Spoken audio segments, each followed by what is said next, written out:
bulb. Tapos dari na yung junction box na sabi ko sa baba. Sige. Anong yung sasabihin ko? Ito. Are. Pamilya na yun. Oo. Are, gagawin namin yan. Yan, nagpaturo kay Papa. Are, ganyan gagawin namin yung switch 3 lamp B. Gets mo? Tapos ano, aring junction box na yan, junction box yan. Wala kaming extra junction box kasi dalawa yan lang gawa. Dala ko. Junction box, bulb, junction box, junction box. Kasi hindi ko alam sinasabi ng teacher namin paano mapapailaw yan. Kaya kami yung gawa ng paraan para mapilaw. Tapos dito yung utility box.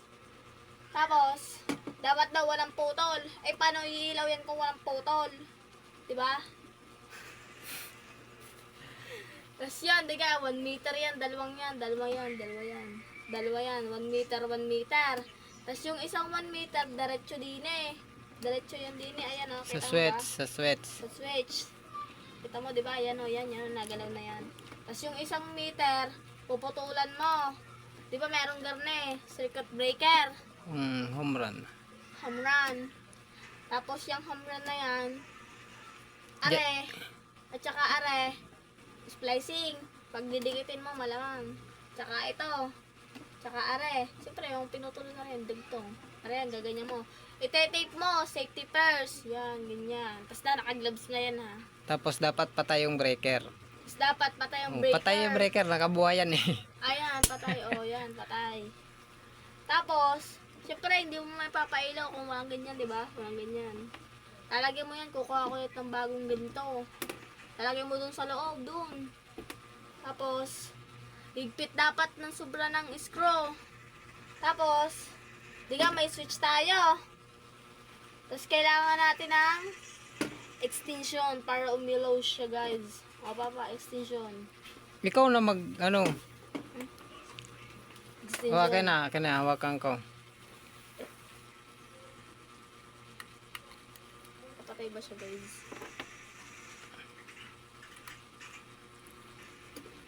Buhay yung breaker. Ay, kahit hindi ang buhay o Give, patay. buhayin mo. Maliwanag ko yung sinamaya.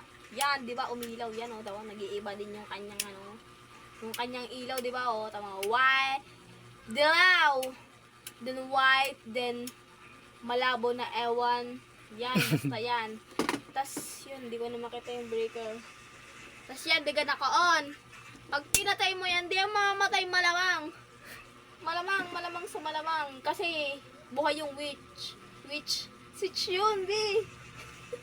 Ang bobo mo.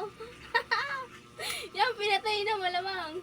Kahit anong buhay mo ulit dito, hindi mabubuhay. Kasi nga, hindi buhay yung switch. Tandaan mo yan, o, di ba? O, di ba?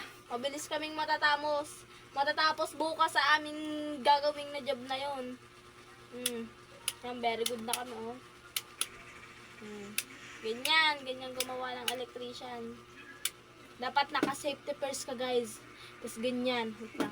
Kailangan ulit na tangilaw. Safety first, naka-gloves. Naka-gloves, syempre. Malamang. Tapos yung mga wear na yan, huwag mong dudututin mo nang wala kang safety first. Sabi nyo nga. Kailangan malinis. Kailangan malinis. Tapos yan, Ngayon, paano maging malinis yung splicing na yan? syempre, di ba, tatakpan niya ng junction box. Syempre, yung kasukat niya. Yung takip niya talaga.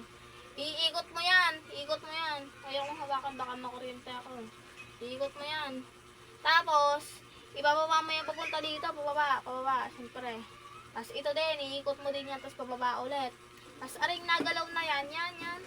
Bigting yan. Higpit. Kasi may junction box naman dito. Kulang na kami. Tandaan mo yan. Tapos yan, may switch dito, di ba? Yan. Tapos, gaganyan mo nga, di ba? Gaganyan mo. Pero, pipinutin mo para maging malinis. Kasi gaganyan mo. Tapos, tatakluban mo yan. Siyempre, may screw dito, malamang. Tapos, yan. Yan, okay na.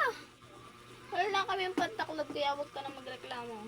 Yan mga kakopal, wala kasing kataklob, pangtaklob kami. So, bale yung materialis na yan, dala niya yan, galing sa teacher. Patay naman. O yun guys, sinabad ko na yung gloves. Oh.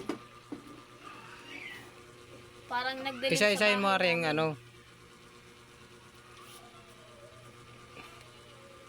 Isa lang muna. Yan, syempre, uhugutin mo yan, malamang. Isa lang, bawal sabay. Uhugutin mo yung isa, dapat hindi sabay. Kailangan ganyan. Syempre, kahit di mo na